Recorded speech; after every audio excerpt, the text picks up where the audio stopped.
শেখ হাসিনার কপালে নামাজের দাগ দেখা যায়। আমি প্রশ্ন করলাম, ইসলামী আন্দোলন বাংলাদেশের আমির পীর সাহেব চরমনাই বলেছেন, প্রধানমন্ত্রীর কপালে নামাজের দাগ দেখেছেন।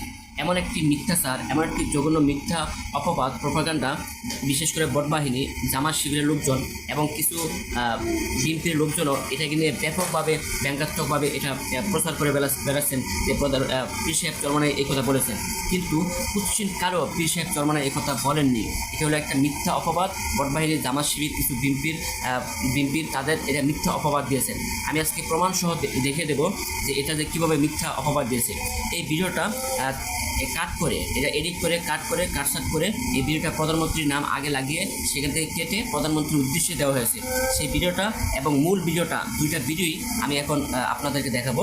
আগে চলুন যে এই বটবাহিনীরা যে কাট করে যে ভিডিওটা ছড়াইতেছেন, যে ভিডিওটা ছড়াইতে সেই ভিডিওটা দেখে মানুষ বিভ্রান্ত হচ্ছে, সেই ভিডিওটা আগে দেখে আসি। প্রধানমন্ত্রী শেখ হাসিনার কপালে নামাজের দাগ দেখা যায়। আমি প্রশ্ন করলাম যে আপনার কপালে তো নামাজের দাগ দেখছি। হুজুর, আমি 7 বছর বয়স থেকে আমি নামাজ পড়ি। কিভাবে? বলে, হুজুর, আমি যদি নামাজ না পড়তাম আমার মা আমার জন্য ঘরে ভাত করতো। আমার মাকে আমাকে নামাজি বানাবার জন্য চেষ্টা করেছে। সেই থেকে আমি নামাজ পড়ি, নামাজ সারিয়া। বটবাহিনী তৈরি করা এই ভিডিওটা দেখে সে কি বলবে, হ্যাঁ প্রধানমন্ত্রী সম্পর্কে পীর সাহেব চরমনাই ঠিকই কথা বলেছে, কিন্তু আসলে এই কথা বলেন, এটা কেটে বলেছে। এখন আমরা এই যে বটবাহিনী যেটা কেটেছে, কাটার আগে এটা মূল ভিডিও কি ছিল, পীর সাহেব চরমনাই প্রধানমন্ত্রী সম্পর্কে নাকি কি সম্পর্কে, কাকে সম্পর্কে বলেছেন, এখন আমরা সেই মূল ভিডিওটা শুনে আসি। আওয়ামী লীগ সরকার যখন পাতানো নির্বাচন তৈরি করেছিল, তখন প্রধানমন্ত্রী শেখ হাসিনার পক্ষ থেকে আমাদের কাছে পাঠানো হয়েছিল নির্বাচনের মেয়াদ ব্যাপারে।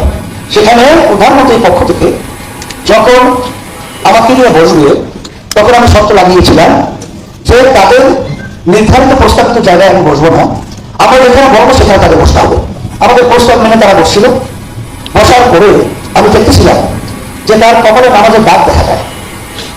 আমি প্রশ্ন করলাম যে আপনার কপালে তো নামাজের দাগ দেখছি, তাহলে তো মনে হয় আপনি নামাজ পড়েন। তখন সে বলতেছিল যে আমি 7 বছর বয়স থেকে আমি নামাজ পড়ি। কি হবে? হুজুর, আমি যদি নামাজ না পড়তাম আমার মা আমার জন্য ঘরে ভাত করতো না। আমার মা আমাকে নামাজি বানাবার জন্য চেষ্টা করেছে। সেই থেকে আমি নামাজ পড়ি, নামাজ সারিয়া।